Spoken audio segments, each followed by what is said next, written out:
Rise of Kingdoms just released a brand new face-to-face with the developers that reveals some future plans for the game, and this one is kind of insane. You know it's insane because the title in the game says hot at the end, which means this information is hot. So today let's dive in and figure out what exactly is coming to Rise of Kingdoms in 2026. But first, what's going on, guys? Cheers. As you guys know, I am a sponsored partnered creator with Rise of Kingdoms, so if you want more Rise of Kingdoms content and breaking news, consider subscribing down below. I know a lot of you think you're subscribed, but you're actually not. Double check. All right, folks, they released this at 4:30 in the morning over on Discord. Now we see it over here in game. They said, in this face-to-face with the developers, we'll be looking at some of the most hotly discussed issues in the community. Thank you to everyone who reached out to us. We hope you'll answer your most burning questions. Once again, if you have any thoughts or questions about what we've discussed today, please don't hesitate to voice them in the community. Your feedback will continue to be invaluable as we fine-tune our plans for the future. Question 1. Some aspects of the current Autarch reward mechanism in KvK provide a negative experience. Losing camps are unable to earn any Autarch testimony, and allied camps on the winning side cannot earn the Star of Champions. While this reward mechanism may have worked well when it was first introduced, it no longer adapts to the current game environment as new patches are released, particularly in Lost Kingdoms with high intensity battles. Many players fight hard during the whole season but end up with no meaningful rewards. I hope this can be adjusted. I know the biggest issue here is Autarch testimony, right? Like, more people need to get their hands on more of these because the rewards are just so good. But beyond that, I also thought it was weird that the star only goes to one alliance. Really, I mean, like, realistically, there should be a way where you can formally like commit to allies before any of the fighting begins, and then if any of them end up winning, everyone gets the star. I feel like that's fair. Or maybe you need like some percentage of the kill points and deads from that camp in order to actually get it. That way people don't just get participation trophies. But anyway, let's see what the answer actually is. Thank you for sharing your feedback, Governor. To better align Autarch rewards with the current Lost Kingdom experience, we plan to adjust the Lost Kingdom tiers and their corresponding Autarch rewards in the next version update. The plan changes are as follows. Add a new Lost Kingdom tier, A+. The Lost Kingdom tiers will be A+, S, and S+. So before, we just had A, S, and S+. In addition to the rewards available at each existing Lost Kingdom tier, the following additions will be introduced. When the Lost Kingdom tier reaches A+ or higher, camps in addition to the final occupying camp will also receive additional Autarch testimony. These rewards will be distributed by the leader of the coalition that captures the Crusader fortress of the camp. Okay, that's a good start. When the Lost Kingdom tier reaches S or higher, the final occupying coalition will receive additional legendary Autarch testimony. When the Lost Kingdom tier reaches S+, the final occupying coalition will be able to share a Star of Champions with an allied coalition. Okay, that's pretty cool. I think that, you know, going all the way to S+ just for that is a little bit like, I don't know, that seems like a lot. But either way, this is definitely an improvement. It's a step in the right direction, so I'm glad they at least acknowledged it here. But I do think we can do maybe a little bit more. All in all, though, I think that's nice. Question 2. There have been too many new commanders introduced recently and we're running out of legendary sculptures. Answer. We plan to introduce a new commander reset event for governors in the season of conquest around January of 2026. During this event, governors will be able to select a commander and reset their skills at a certain cost. All sculptures previously consumed to upgrade that commander will be fully refunded to your inventory. That's crazy. They just, that there is like, this is a tiny little paragraph for such an absolute bombshell of an announcement here. Okay, so commander reset confirmed. This is something that we've been talking about. I mean, people have asked for a commander reset since before the commander swap event, right? This is something that people have been asking for years at this point, and now we are finally getting it, which, I mean, I honestly can't believe it. Frankly, the devil is in the details, right? Like, it says at a certain cost, right? So what is the cost to reset this commander? I don't want to speculate because back when the commander swap came out, I speculated through the use of a thumbnail, and a lot of people saw that thumbnail and thought that it was real. Okay, because this is the internet in 2025, people just believe everything immediately. Okay, but either way, just the fact that you will be able to reset a commander is fantastic. Maybe this means that they were being honest when they said commander swap was a one-time thing, right? Maybe they're like, hey, commander swap is a one-time thing, commander reset maybe they'll do that at more points in the future. Right now it sounds like this is just going to be one commander, right? Governors will be able to select a commander and reset their skills at a certain cost. Okay, so maybe you get more than one reset and the cost just goes up exponentially. Maybe, I have no idea. Also, it says all sculptures previously consumed to upgrade that commander will be fully refunded. So they just say sculptures will be refunded. It doesn't say like experience tombs or like star level or anything like that. So who knows? But I mean, the phrasing of reset implies that you would reset that commander to what they were before they were expertise. So like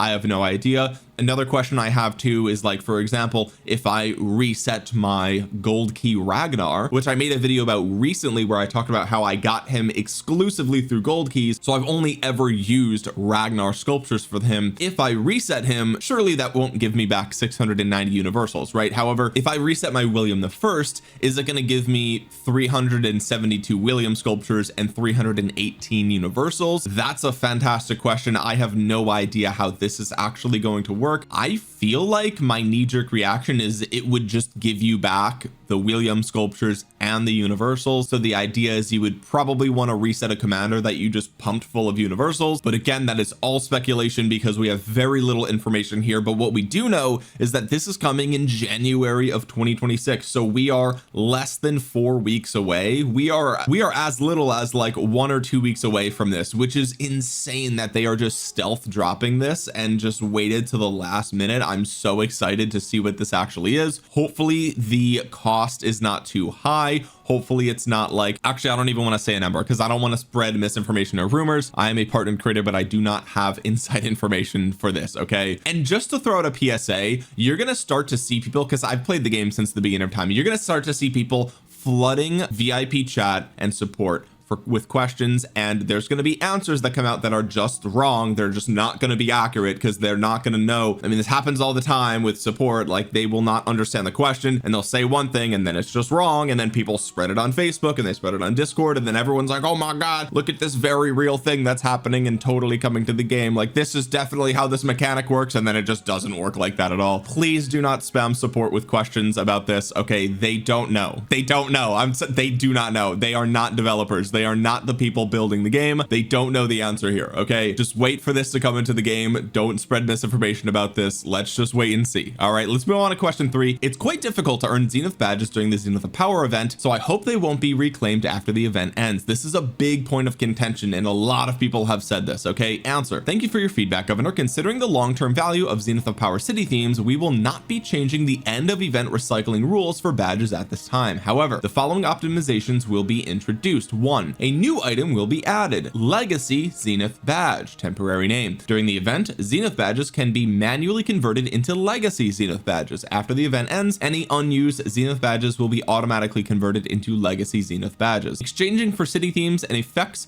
of the current Zenith of Power event will still require Zenith badges. Select city themes from earlier Zenith of Power events will return in the future, and Legacy Zenith badges can be used to exchange these returning themes. Reruns will begin with the earliest Zenith of Power city themes and will be rolled out gradually. More recent Zenith of Power city themes will require a longer wait before returning, and the corresponding effects for Zenith of Power city themes will not be included in reruns for the time being. We plan to implement these adjustments starting with the first Zenith of Power event in 2026. Okay, so this is a huge step in the right direction. I understand why they now have to introduce a new Zenith currency, because they don't want people to like stack up really easy badges and then at some point just exchange it for a super powerful skin. They want to make sure that if you're gonna push for a skin, then you have to commit at that Zenith of Power, right?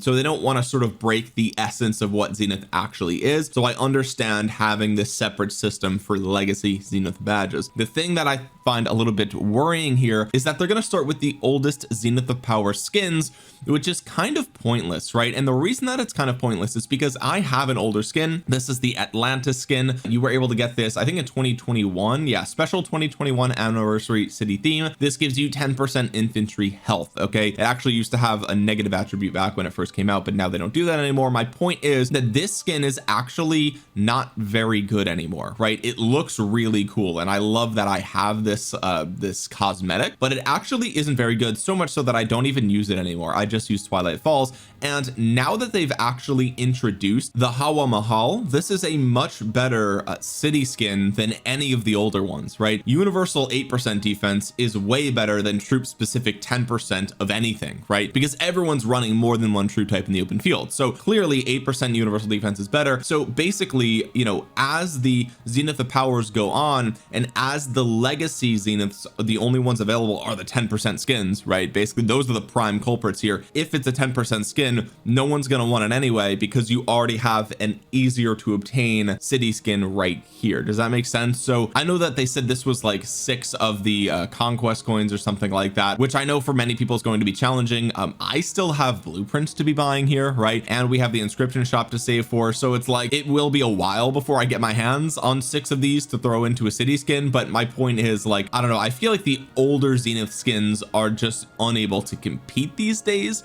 But either way, again, this is a great step in the right direction. Hopefully we don't have to wait too long until we start to see those 12 and 15% skins, because those are the ones that I think are really going to move the needle here. Again, step in the right direction. I like to see it, but it's a very cautious and small step, which I don't know if is necessary. Like, I feel like we could have just jumped right in and provided a ton of skins all at once for people to choose from, and people would be really happy about that. Anyway, let's move on to question 4. Can the offer that grants double rewards for purchasing gems be reset, such as during major updates, anniversary events, or special events? They already announced they're doing this. We plan to launch an event around New Year's Day 2026 that resets rewards for gem purchases upon your first login during the event. Double rewards for each gem purchased here will be reset. Okay, so what they're talking about here is, and we went over this already, the first purchase reward is doubled. Okay, so for $100 you get 50,000 gems, which is pretty good gem value. I haven't pulled the trigger on this. I just go for bundles, but realistically, if you have bought the double gems already, then on January 1st this is going to be reset for an event. Now it might be a limited time thing, so you'll probably have to buy it during that event if you want it, but it's cool that this is coming back. I know a lot of people find a lot of value in that, and if you want to double dip, you should buy it now. That way it resets when that event comes around New Year's Day. Question 5. I've noticed a significant difference in kill points between some camps and the rest in the recent KvK event. Has the matchmaking algorithm been adjusted? Answer. Thank you for your feedback, Governor. There are 2 main contributing factors to this issue. 1. During matchmaking, only a kingdom's recent KvK performance is taken into account. Past kill points are not considered in the matchmaking calculation. Dang, that's crazy. Following the introduction of the new crystal technologies and based on community feedback and real battle data, we found that the number of active combatants has become a more decisive factor in KvK outcome. As a result, for stories that use the new crystal tech, we have adjusted the matchmaking algorithm to increase the weighting of active combatant participation during matchmaking. So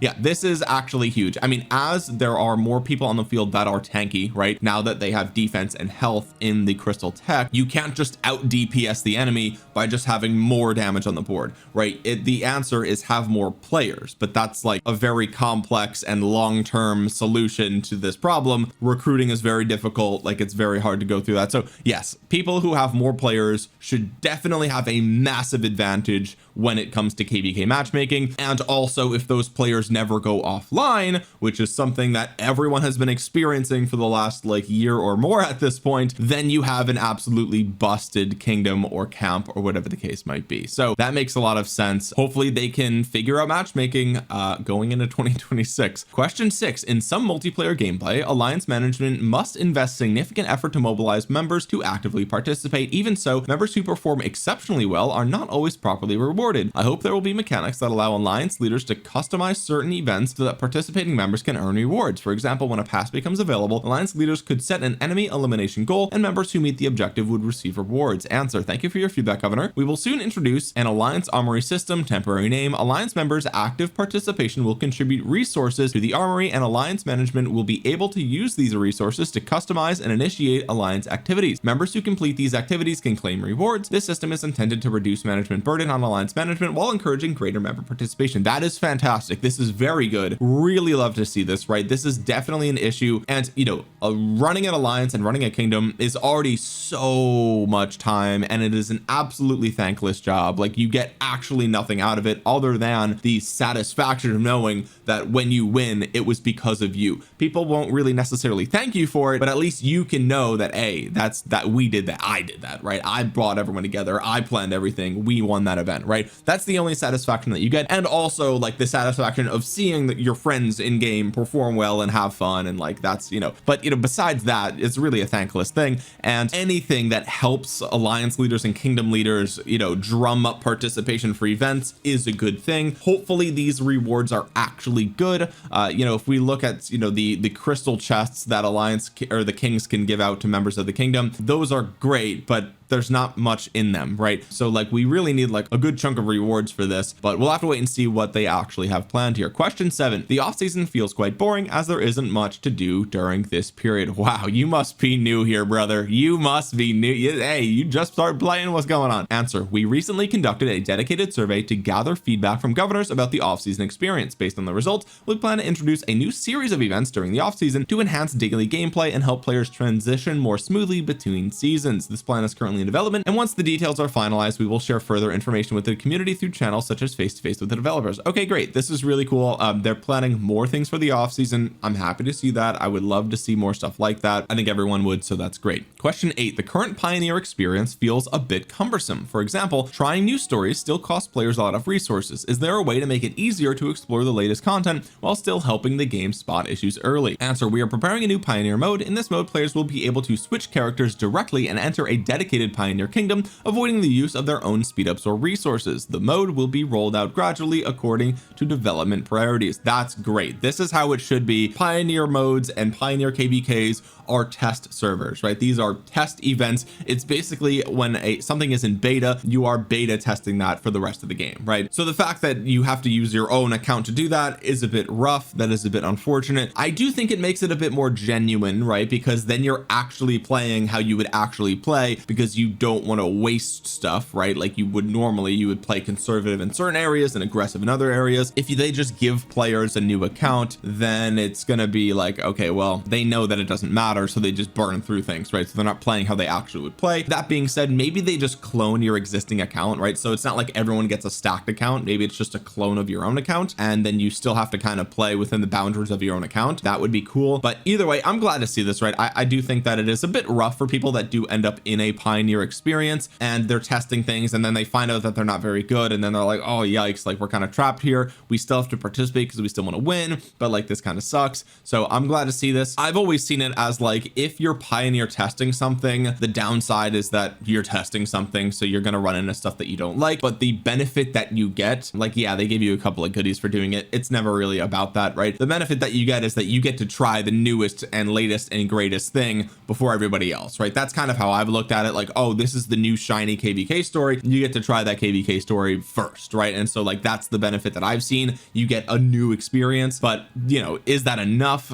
I would say probably not. So I'm glad that they're doing this. We'll have to see how this actually works when this comes out. Question 9, because the Imperium kingdoms are spread across different matchmaking pools, average kingdoms that are relatively weaker are often forced to compete against them. Despite investing significant effort and resources, these kingdoms gain far less enjoyment from the experience, as they are effectively unable to compete and may ultimately be forced to disband. Is there any solution to this issue? Answer: currently, some matchmaking pools contain a limited number of kingdoms, which can result in less balanced matchups. You don't say. You don't say. Is that right? Is that right? That's crazy. I can believe that. Okay, to address this, we plan to adjust the KVK story registration schedule around January 2026 to ensure that each tier has an adequate number of kingdoms for proper matchmaking. Specific measures include reducing the frequency of story registration to better balance the pool. That is great. Limiting the number of times each kingdom can skip each registration for a story. Awesome. Mandatory inclusion for kingdoms that reach their skip limit. Kingdoms that have reached the maximum number of skips will be automatically added to a story where balanced matchmaking is more likely. The king will not be able to refuse this. this assignment. Is it controversial to say that Imperiums should be forced to fight each other? Like, I don't know what I mean. Like, is that unfair? I feel like it's not, right? Like, you want to be the big bad Imperium kingdoms, you want to be the top of the game. Okay, well, you have to fight the top of the game. I mean, like, that's kind of how it works in every other game ever. I mean, you don't jump into ranked League of Legends and you're like a platinum player and you're like, oh well, hopefully I match with bronze today so I get an easy W. It's like, that's not how any game ever works ever, right? Like, if you are a massive Imperium kingdom, I feel like you should be forced to fight other Imperiums. You don't like it? Okay, well, break up into different kingdoms or drop power or something. Like, I don't know, like, it just doesn't seem good for the game to have a lot of power consolidated in a couple of kingdoms. And I know that that's changed over time, right? But I'm happy to see this, right? I'm curious to see how this will actually affect things. I think if they can get the matchmaking right, and that's a big if they can get it right and they can be very confident that the matchups that they're making are fair, then at a certain point you should be kind of forced into KVK. It's like, look, hey, this is the best that we can do, whether you like it or not, like whether you can see it or not, like this is the KVK you get. Is that a great solution? I don't know.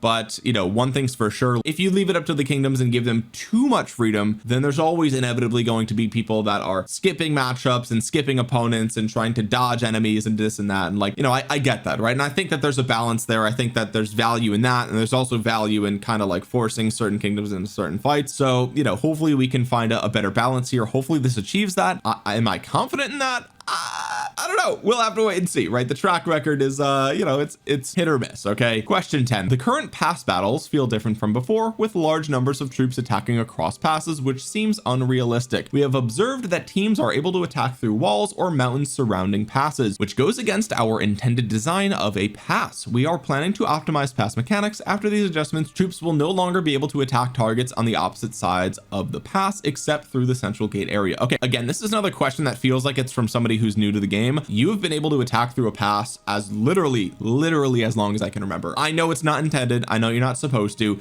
but this is nothing new. I like, everyone does this, everyone's been doing this. If you like position your troops accordingly in the corner and there's some dummy on the other side not paying attention and they're too close to the corner, you just hit them through the corner, right? And like, that's how it is. It's always been like that. Yes, it's unrealistic. They should fix it, obviously, right? Like, obviously they should fix it. I'm glad that they're fixing it, but again, it's just funny that this is question 10. It's like, this needed to be addressed in like 2020, right? Like, this has literally always been a thing. Anyway, that's it for the face-to-face with the developers. Here's a very important point. If you have any feedback about what we just discussed, tap here to fill out the survey. All in all, I think this was a really good face-to-face with the developers. I mean, this honestly addresses a lot of really important things going into 2026. Autarch rewards, commander reset event, legacy Zenith skins coming back to the shop, better purchase rewards, better matchmaking algorithm allegedly, better off seasons. I mean, this seems really good right now. Of course, you know, we can't judge based on what they say, we have to judge based on what they do, but at least from what we can tell, their priorities are in the right place. They are focusing on the right things. These are like the key aspects of not only the game and the gameplay experience, but also the progression for individuals and kingdoms. All of that was addressed here, which I think is fantastic. I think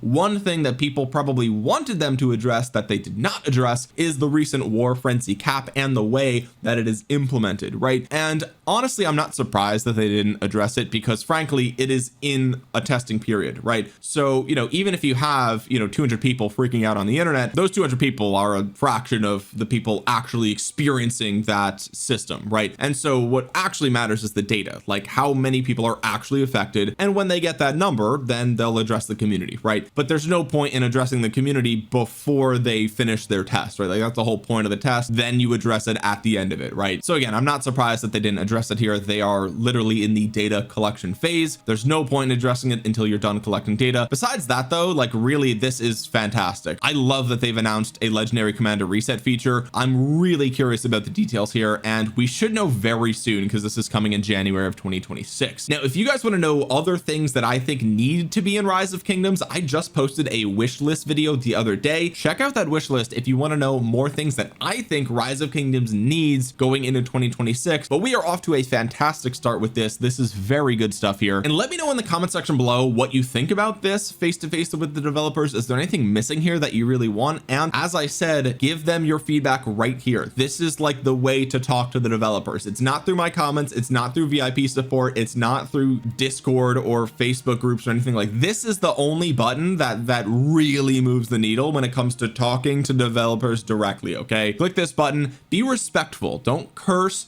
don't insult their intelligence, don't be obnoxious, don't be condescending, don't tongue-in-cheek, like just say, hey, like, look, this is an issue I think that the game has, I would love to see it addressed. Or even better, if you like this, give them feedback too and be like, hey, thank you for addressing a lot of the criticisms and concerns we have, I really appreciate that, right? But malding out in comment sections and on social media is like the worst and most pointless way, so click this button. Anyway guys, if you made it to the end of the video, consider dropping a thumbs up, it really helps out the channel a ton, and while you're down there, consider subscribing to the channel and clicking the bell to be notified the next time that I upload a Rise of Kingdoms video. And with that being said guys, thank you so much for watching. This has been Omniarch. I'll talk to you guys again soon. Peace.